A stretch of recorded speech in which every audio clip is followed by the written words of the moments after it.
저는 수요일마다 여러 성경을 연속적으로 살펴보고 있는데요. 오늘 빌립보서의 말씀을 살펴보게 되면 빌립보서를 마치게 되어집니다. 말씀을 연속적으로 살펴본다라는 것, 말씀을 강의하는 것의 장점은요, 성경의 각 권이 그 권을 통하여서 하나님께서 저와 여러분에게 말씀하시고자 하시는 그 마음과 뜻을 전체적으로 볼 수 있다는 것입니다. 우리가 이전에 살펴보았던 에베소서는 그 메시지의 흐름이 구원에 있었어요. 그리고 구원받는 성도들이 이루는 교회를 향하고 있었습니다. 그리고 우리가 오늘까지 살펴보게 될 빌립보서는요, 구원받은 성도들이 누리는 기쁨에 대해서 이야기를 해줍니다. 분명 빌립보서 안에도 교회 안에서 일어나고 있는 여러 가지 문제에 대해서 바울의 가르침을 기록하고 있습니다. 하지만 전체적으로 보면 그 메시지는 구원받은 성도가 어떠한 상황 속에서도 기뻐하는 것이 마땅하다라는 것을 이야기하고 있습니다. 왜냐하면 우리는 하나님의 은혜로 구원을 받은 하늘 시민으로서 저 천국을 바라보며 살아가는 순례자이기 때문이에요. 이런 기쁨에 대한 바울의 신학은 빌립보서의 여러 곳에 나타나고 있습니다. 그리고 오늘 살펴보게 될 10절의 말씀도 바울이 느끼고 있는 또 하나의 기쁨에 대해서 이야기를 하고 있습니다. 어떠한 기쁨이겠습니까? 10절을 보면 바울은 이렇게 말을 합니다. 내가 주 안에서 크게 기뻐함은 너희가 나를 생각하던 것이 이제 다시 싹이 남이니 너희가 또한 이를 위하여 생각은 하였으나 기회가 없었느니라. 바울은 지금 자신이 크게 기뻐하고 있다라고 말을 하고 있습니다. 기뻐하는 이유가 무엇입니까? 그 이유는 빌립보 교회 성도들에게서 나타나고 있는 삶의 모습 때문이에요. 다시금 말씀을 보면 바울은 너희가 나를 생각하던 것이 이제 다시 싹이 났다라고 말을 합니다. 여기서 너희가 나를 생각하던 것이라는 이 말은요, 빌립보 교회 성도들이 사도 바울을 생각하는 마음을 의미하고 있는 거예요. 우리는 빌립보서의 말씀을 살펴보면서 사도 바울을 향한 이들 빌립보 교회 성도들이 어떠한 마음을 가지고 있는지를 여러 곳에서 확인할 수가 있는데요, 그 중에서 1장의 말씀을 보면 바울은 자신을 향한 빌립보 교회 성도들의 마음을 이렇게 이야기를 합니다. 너희가 첫날부터 이제까지 복음을 위한 일에 참여하고 있기 때문이라.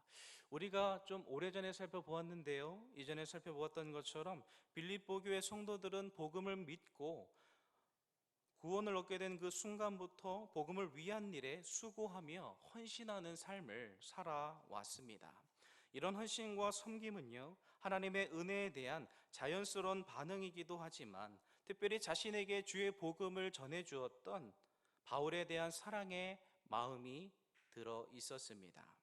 왜냐하면 하나님을 모르던 자신들이 바울을 통해 구원의 복음을 듣게 되고 바울과 함께 바울과 같은 하늘의 시민이 되었기 때문입니다. 그래서 빌립보 교회 성도들은 바울과 함께 있을 때뿐 아니라 그가 떠나간 이후에도 지속적으로 그를 후원하는 후원자가 되었다라는 거예요. 바울은 이들의 이런 모습을 바라보면서 이들의 삶이 은혜에 참여한 것이라고 말을 했고요, 이들의 모습은 바울로 하여금 하나님께 늘 감사하게 하는, 또한 복음 사역을 할 때마다 용기를 주는 통로가 되었다라는 거예요. 그런데 본문에서 바울이 하는 말을 잘 보면 빌립보 교회 성도들의 이런 삶의 모습이 어느 순간에 소원해져 있다는 것을 알게 되어집니다.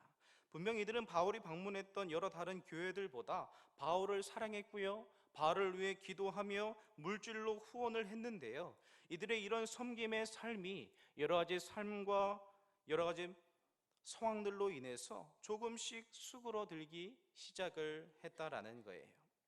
바울도 이런 빌립보 교회 성도들의 모습을 느끼고 있었고요, 그로 인해 걱정하는 마음을 가지고 있었습니다.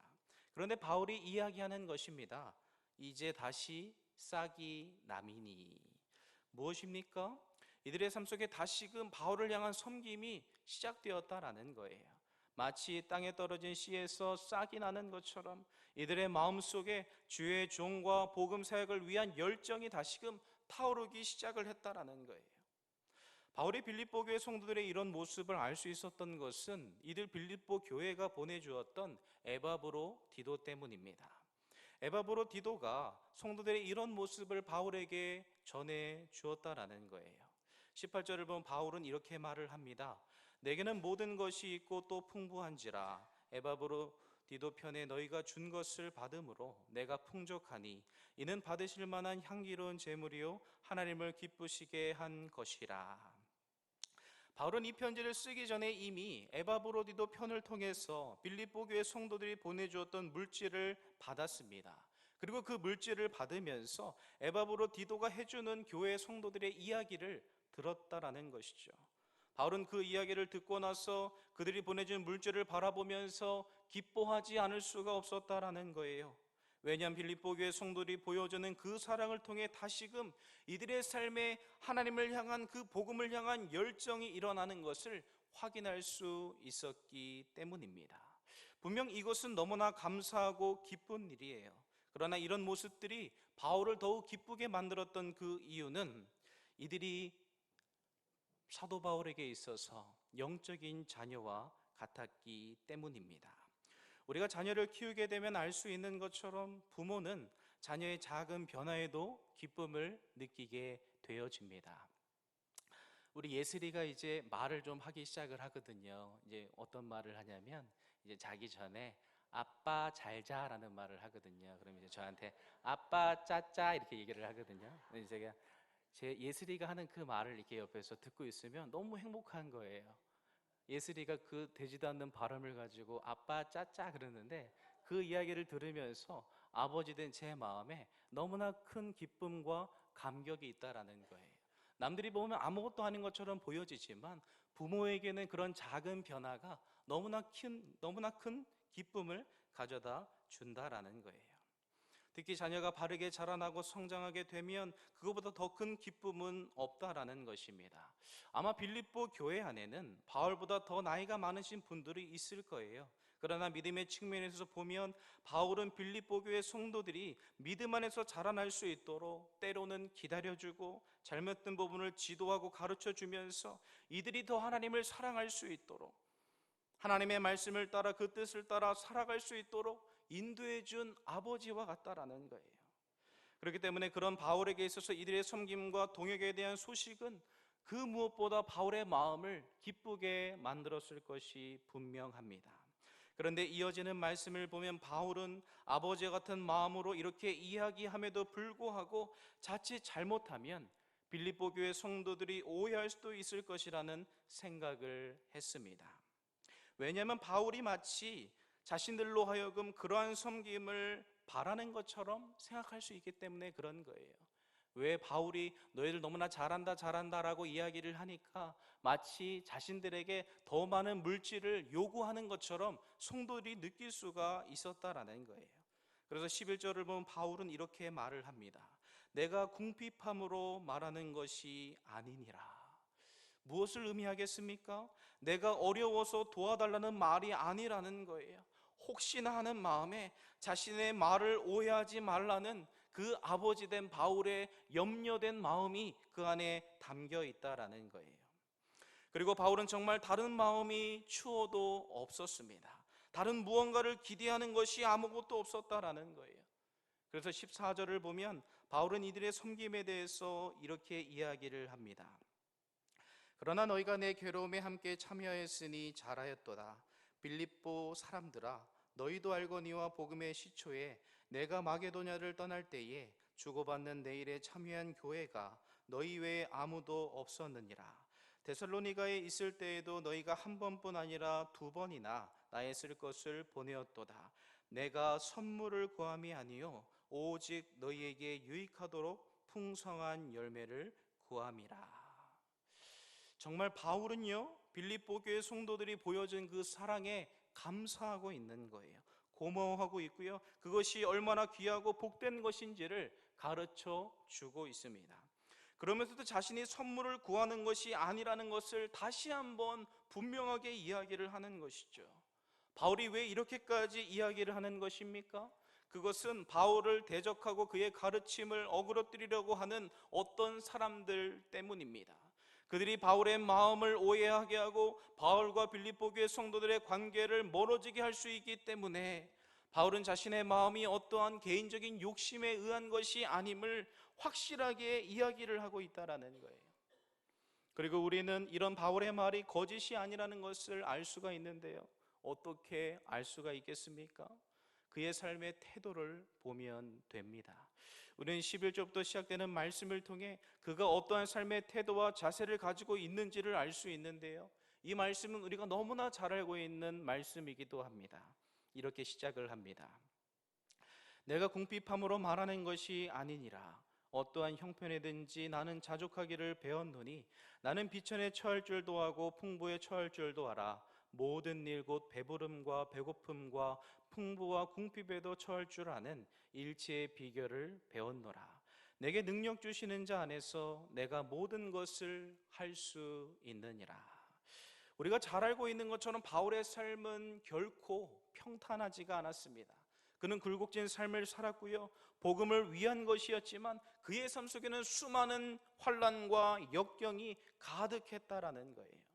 분명 이런 바울의 삶은 감사하기 어려워 보입니다.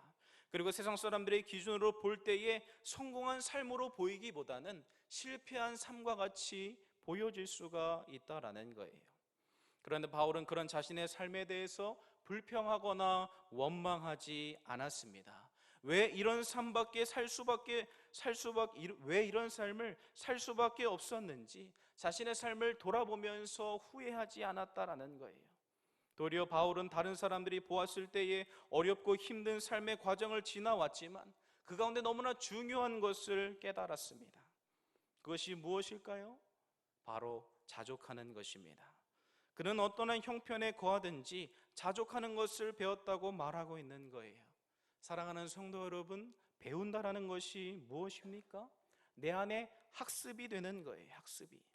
처음에는 그것을 알지 못했지만 계속되는 반복되는 경험을 통해 바울 안에 각인이 되어지는 것입니다. 확인이 되어서 무엇이 옳은 것인지 무엇이 하나님의 뜻인지를 분명하게 깨닫게 되는 거예요.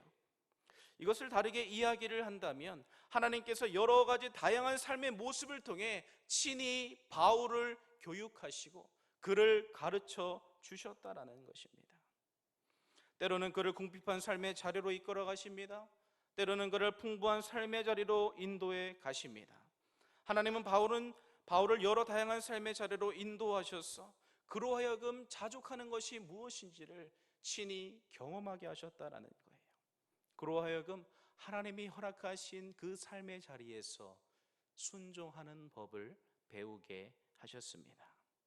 하나님이 허락하신 것을 믿음으로 감사함으로 받아들이면서 그 가운데 모든 상황에도 같은 마음으로 대할 줄 아는 일체의 비결을 배우게 하셨다라는 거예요. 그래서 바울은 하나님의 그 지도하심을 따라 인도하심을 따라 어떠한 상황에든지 자족할 수 있는 그런 은혜를 받게 되었습니다. 그런데 우리가 기억해야 할 것은요, 지금 바울이 느끼고 있는 그 고백하고 있는 자족의 마음이 결코 쉽지가 않다는 거예요. 지금 바울은 단지 자기 자신에게 자족하는 게 편하다라는 주문을 외우고 있는 것이 아닙니다. 나는 자족할 수 없는데 믿음이 있는 사람은 자족해야 되니까 자족하자라고 스스로에게 주문을 외우는 것이 아니라는 거예요. 또한 어차피 걱정해봤자 변하는 게 없으니까 마음을 놓는 게 최고라고 생각하는 것도 아닙니다. 세상 사람들이 이야기하는 것처럼 피할 수 없다면 즐기자는 마음으로 자신의 삶을 대하는 것도 아니라는 거예요. 여기서 바울이 자족하게 되었다라는 것은요, 그가 어떠한 상황에 놓이게 되든지 이 모든 상황이 하나님 안에 있다라는 것을 분명하게 믿는 믿음이 생겼다라는 거예요. 무엇이라고요? 내가 어떠한 상황 가운데 놓여 있든지 하나님이 나를 이곳에 두셨다라는 분명한 믿음이 이 사도 바울 안에 생겼다라는 것입니다. 지금 내가 서 있는 삶의 자리가 그냥 우연히 주어진 것이 아니라 하나님이 나를 지금 이곳에 두셨다라는 것을 아는 거예요. 내가 재수가 없어서, 내가 운이 없어서, 내가 정말 어쩌다 보니까 이러한 상황 가운데 놓이게 된 것이 아니라 하나님의 나를 여기에 두셨다라는 거예요. 하나님이 이곳에서 나와 함께 하신다는 분명한 확신을 가지게 되는 것입니다. 저는 이 부분을 묵상하면서 구약의 한 인물을 생각하게 되었는데요. 그는 우리가 잘 알고 있는 요셉입니다. 요셉의 삶은 바울의 삶의 태도를 잘 보여주는 거울과 같은데요. 우리는 그의 삶을 통해 분명한 두 가지의 사실을 알 수가 있습니다. 하나는 하나님을 향한 그의 믿음이고요. 다른 하나는 그 믿음을 따르는 순종이 그의 삶 속에 나타난다라는 거예요. 처음 요셉이 성경에 등장할 때에 그는 아버지의 사랑받는 아들이었습니다. 그러나 얼마 지나지 않아서 그의 삶은 하루아침에 애굽의 종이 되어버렸어요. 형들의 시기와 질투로 인해서 버림을 받아 종으로 팔리게 되었고요. 머나먼 타국에서 종살이를 하게 되었습니다. 그런데 성경은 그의 삶에 대해서 이야기하면서 조금은 이상한 멘트를 남기고 있다라는 거예요. 39장 1절부터 3절을 보면 알 수 있는데 이렇게 말을 합니다. 요셉이 이끌려 애굽에 내려가매 바로의 신이 대장 애굽 사람 보디발이 그를 그리로 데려간 이스마엘 사람의 손에서 요셉을 산이라. 여호와께서 요셉과 함께 하심으로 그가 형통한 자가 되어 그의 주인 애굽 사람의 집에 있으니 그의 주인이 여호와께서 그와 함께 하심을 보며 또 여호와께서 그의 범사에 형통하게 하심을 보았더라. 요셉이 어떻게 됩니까? 애굽 사람 보디발의 종이 됩니다. 그런데 어떻게 보면 종이 되어버린 그의 비참한 삶에 어울리지 않는 표현이 따라온다라는 거예요. 그것은 여호와께서 요셉과 함께 하셨다는 것입니다. 분명히 환경적으로 보면 요셉의 삶은 비참하고 만족하기 어려운 삶의 자리라는 것이죠. 그런데 그런 그의 삶에 하나님이 함께 하시니 그가 형통한 자가 되는 것입니다. 하나님께서 그의 비참한 삶 속에 은혜를 주시고 그가 하는 모든 일을 형통하게 하셔서 그의 주변에 있는 모든 사람이 요셉을 주목하도록 이끌어 가시는 하나님의 손길을 보게 된다라는 거예요. 그런데 이런 독특한 표현이요, 이후에 그가 보디발의 아내의 모함으로 인해 감옥에 갇힐 때에도 동일하게 따라오는 것을 우리는 확인할 수가 있습니다. 사랑하는 성도 여러분, 우리가 이 말씀을 통해 알 수 있는 것이 무엇이겠습니까?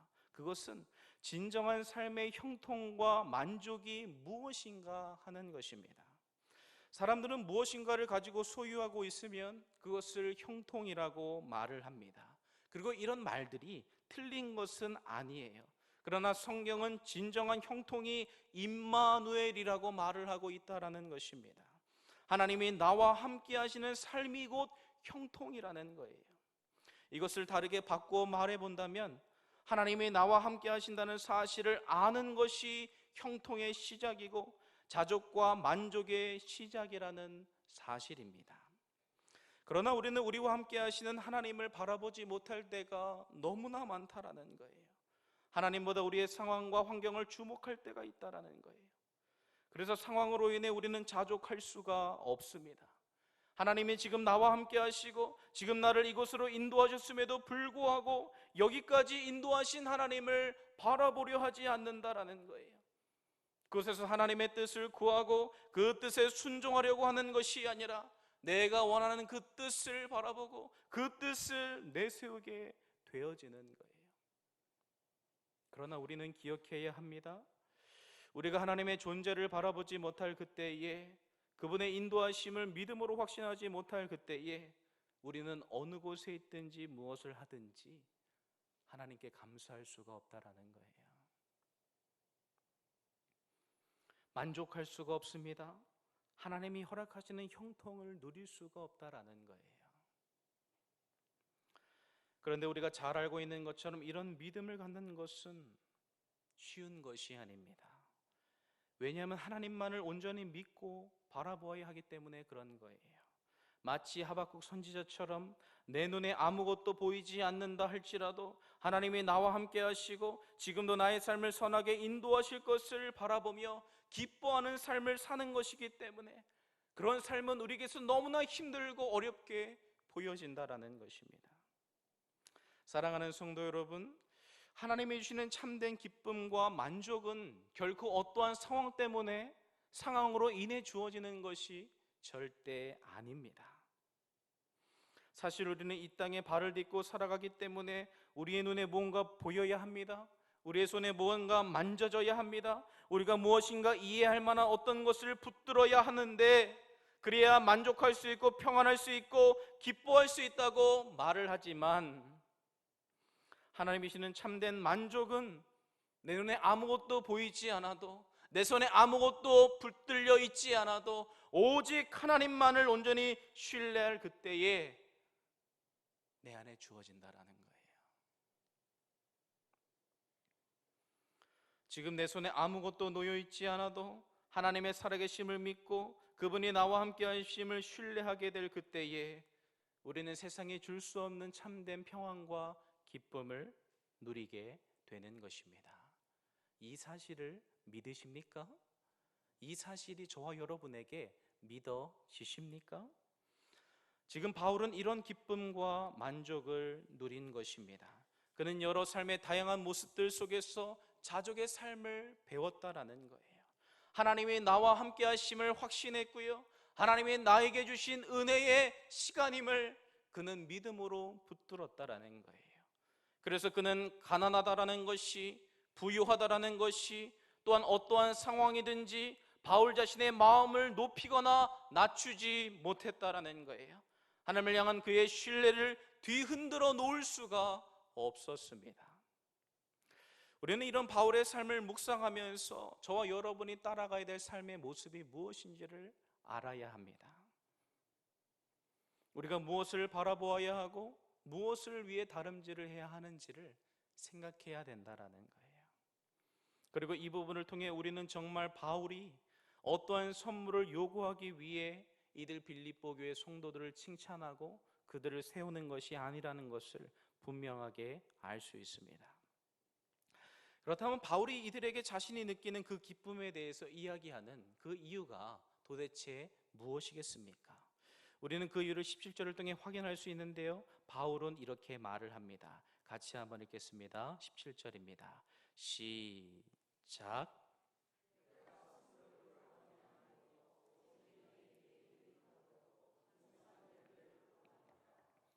바울이 빌립보 교회 성도들의 섬김에 대해서 칭찬하고 그러한 삶을 장려하고 있는 그 이유는요, 이들이 섬김을 통해 누리게 될 풍성한 열매가 있기 때문에 그렇다라는 것입니다.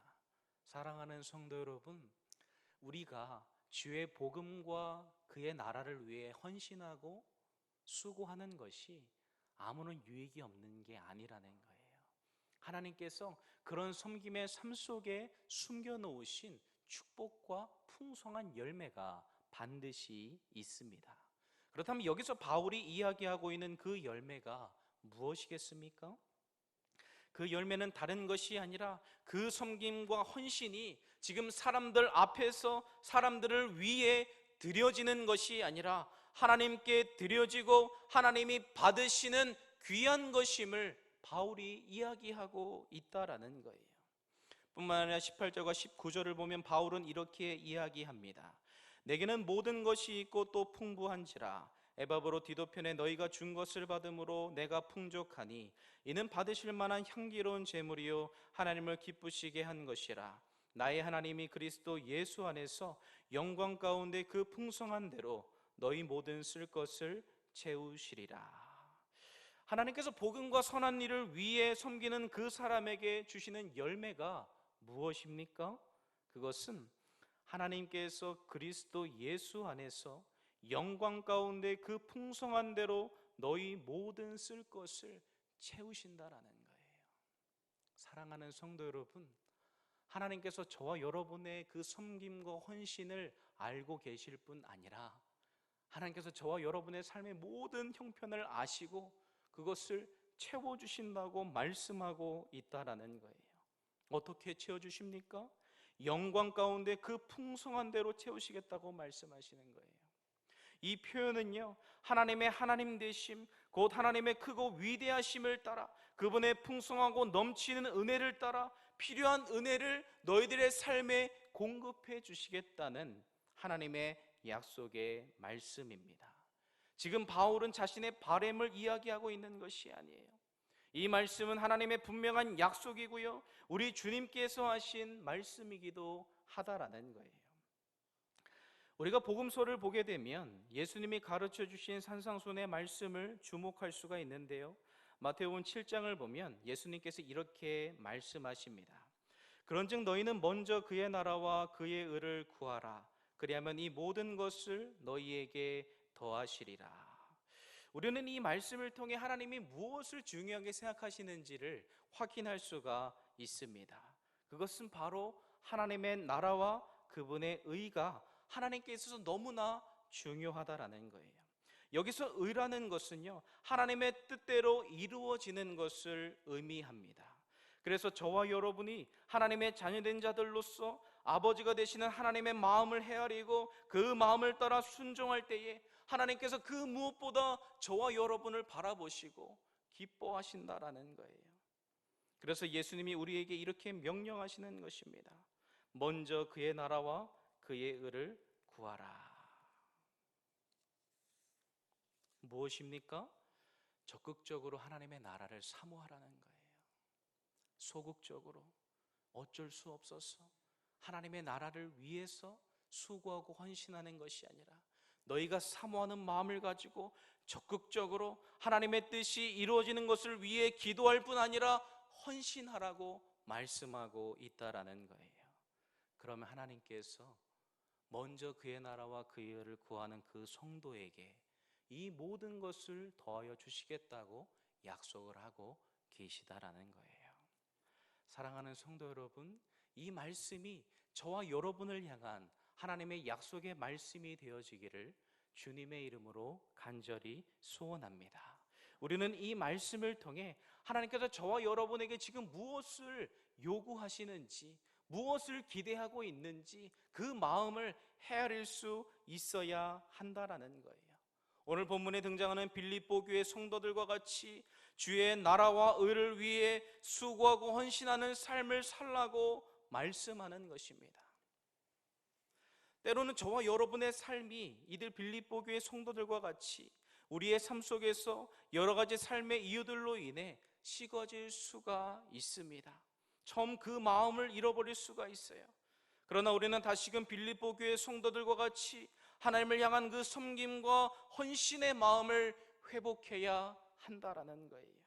다시금 우리 안에 하나님의 은혜를 향한 싹이 일어나야 한다라는 것입니다. 다시금 일어서서 하나님의 나라와 영광을 위한 일들을 위해 우리의 삶이 온전히 드려져야 한다라는 거예요.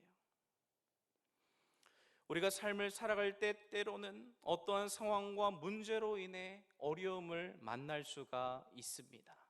무엇을 어떻게 할지 알지 못하고 막막한 상황 가운데 놓여질 수가 있다라는 거예요. 그런데 하나님께서 그곳에 있는 저와 여러분에게 말씀하시기를 믿음의 눈을 들어 살아계신 하나님을 바라보라는 거예요. 상황과 문제의 마음을 빼앗기지 말고 저와 여러분으로 하여금 그곳에 두신 하나님을 믿음으로 바라보고 신뢰하라고 말씀하고 있다라는 것입니다. 참된 평안과 만족은 결코 상황에 의해 주어지는 것이 아닙니다. 그것은 오직 하나님이 나와 함께 하심을 믿고 확신할 때에 내게 주어지는 은혜라는 거예요.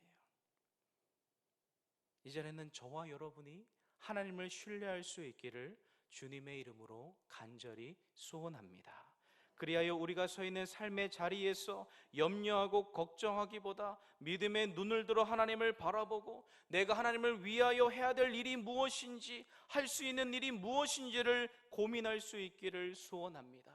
그리하여 내가 서 있는 삶의 자리에서 먼저 그의 나라와 그의 의를 구하는 삶이 되어서 하나님이 우리의 삶 속에 어떠한 은혜로 채워가시는지 우리가 삶으로 경험할 수 있기를 주님의 이름으로 간절히 소원합니다. 제가 잠깐 기도하겠습니다. 살아계신 하나님 아버지, 감사합니다. 오늘도 우리에게 말씀하심으로 하나님의 나라와 의를 위하여 우리의 삶이 드려지기를 원하시는데 우리는 지금 우리와 함께 하시는 하나님을 믿음으로 바라보지 못하고 우리가 서 있는 삶의 자리에서 감사하기보다 원망하고 불평할 때가 얼마나 많은지 모릅니다. 주여, 우리의 믿음 없음을 불쌍히 여겨주시고 우리에게 살아있는 하나님의 그 은혜를 향한 믿음을 더하여 주셔서 우리가 서 있는 삶의 자리에서 하나님의 나라와 의를 위해 드려지는 귀한 삶이 되도록 우리를 인도하여 주옵소서. 그러므로 때마다 곳마다 하나님께서 풍성히 채우시는 자비로운 손길을 경험할 수 있도록 주여 은혜를 더하여 주옵소서. 거룩하신 예수님의 이름으로 기도합니다. 아멘.